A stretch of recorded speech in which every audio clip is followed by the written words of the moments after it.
چوتھی حدیث انتہائی رکت انگیز ہے. یہ 7 کتابوں میں یہ حدیث, اور یہ حدیث بھی آپ چند سمجھ لیں چھپی ہوئی حدیثوں میں سے جو ہم نے اللہ کے فضل سے دریافت کی, اور جے پی جی بھی لگا دیں گے انشاءاللہ.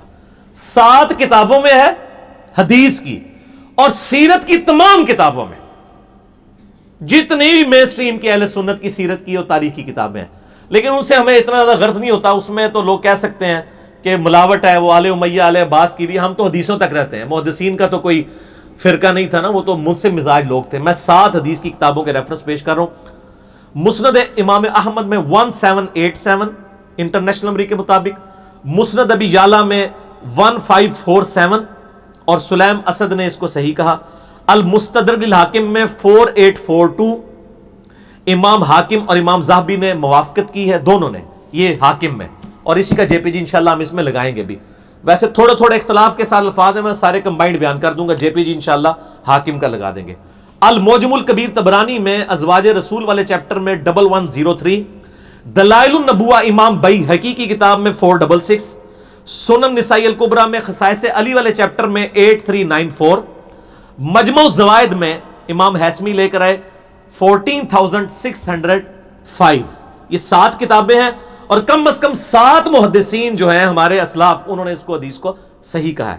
امام حاکم نے صحیح کہا, امام ذہبی نے صحیح کہا, امام ابن عبد البر نے الاستیاب میں صحیح کہا, ابن حجر اسقلانی نے الاصابہ میں صحیح کہا, امام حیثمی نے مجموع الزوائد میں صحیح کہا, سلیم اسد نے مسند ابی یعلا کی تحکیم میں صحیح کہا, ڈاکٹر عبد المعطی نے دلائل النبوہ کی تحکیم میں صحیح کہا, اور ہمارے شیخ غلام مصطفیٰ ظہیر صاحب نے بھی خصائص علی کے اوپر جو کام کیا, اس میں اس کی سند کو کہا کہ سند صحیح ہے لیکن حدیث منکر ہے. سند صحیح ہے, اور وہ منکر اس لیے کہ وہ ان کے فرقے سے ٹکراتی تھی. اللہ تعالیٰ ان کو ہدایت دے, کم از کم آدھا سچ تو لکھا کہ حدیث صحیح ہے.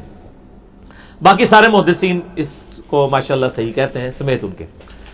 حدیث کے الفاظ ہیں کہ سیدنا عفیف بن عمر الکندی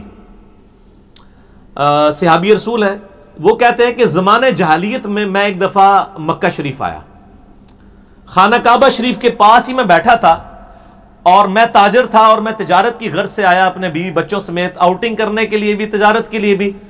اور کس کے پاس آیا؟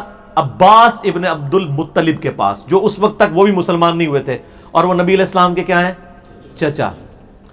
کہتے ہیں میں خانہ کعبہ شریف کے پاس بیٹھا ہوا تھا, ظاہر اوپن مجمع دینی, ارد گرد تو وہ دیواریں نہیں ہوتی تھی نا پہلے, دور بھی بیٹھے تو کعبہ نظر آتا تھا. کہتے ہیں جب سورج ڈھلا یعنی ظہر کا وقت شروع ہوا, تو میں نے دیکھا ایک بڑا خوبصورت نوجوان ہے, وہ خانہ کعبہ شریف میں داخل ہوا اور قبلہ رخ کھڑے ہو کر اس نے نماز پڑھنی شروع کی. اتنے میں ایک چھوٹا سا بچہ وہ دوڑتا ہوا آیا, وہ اس کی دائیں طرف کھڑا ہو گیا, اور اس نے بھی نماز شروع کر دی. اور تھوڑی دیر بعد ایک عورت آئی, وہ ان دونوں کے پیچھے کھڑی ہو گئی, اور اس نے بھی نماز شروع کر دی. اور میں نے دیکھا کہ وہ قیام کرتے ہیں, قیام کے بعد وہ رکوع میں جاتے ہیں, پھر سجدے میں, اور وہ بچہ اور عورت بھی ان کے پیچھے پیچھے اقتدا کر رہے ہیں. تو میں نے عباس سے کہا کہ عباس بن عبد المطلب, یہ تو بڑا حیران کن معاملہ ہے جو میں دیکھ رہا ہوں, میں نے اپنی زندگی میں ایسے کبھی ہوتے دیکھا نہیں ہے. تو حضرت عباس نے بھی کہا تھوڑے میں بھی نمبر ٹانگ لواں, حالانکہ اسلام نہیں لائے ہوئے تھے. انہوں نے کہا پتہ یہ کون ہے؟ یہ نوجوان خوبصورت, یہ میرا بھتیجا ہے محمد بن عبداللہ. اچھا, انہوں نے کہا اچھا, اور کہا یہ چھوٹا بچہ ساتھ کھڑا ہے نا, یہ بھی میرا بھتیجا ہے علی ابن ابی طالب, اور یہ جو پیچھے عورت کھڑی ہے نا, یہ میرے اس بھتیجے محمد بن عبداللہ کی بیوی ختیجہ ہے. اور اس وقت روئے عرض پہ ان تینوں کے علاوہ کوئی بھی ان کے دین کا فالوور نہیں ہے, یہ تینوں ہی اس دین کے اوپر ہیں. اور یہ شخص کلیم کرتا ہے کہ مجھے زمین و آسمان کے پروردگار نے پیغمبر بنا کر بھیجا ہے, اور ان قریب کیسر و کسرا کے خزانے میرے قدموں میں ڈھیر ہوں گے, رومن اور پرشین امپائر گر جائے گی. اور حالانکہ حالت یہ ہے کہ صرف 3 بندے اس دین کے اوپر ہیں. تو حضرت عفیف کہتے ہیں آئے اے کاش میں اس وقت کلمہ پڑھ لیتا تو میں چوتھا مسلمان ہوتا. بعد میں ہو گئے مسلمان, روئے عرض پہ میں چوتھا مسلمان ہوتا.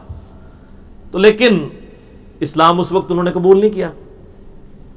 اس وقت کس نے سوچا تھا کہ اس شخصیت کی وجہ سے ہزاروں سال کی سپر پاورز گریں گی اور 3 بر اعظموں تک ود ان 17 ایئرس اسلام کی دعوت پہنچے گی.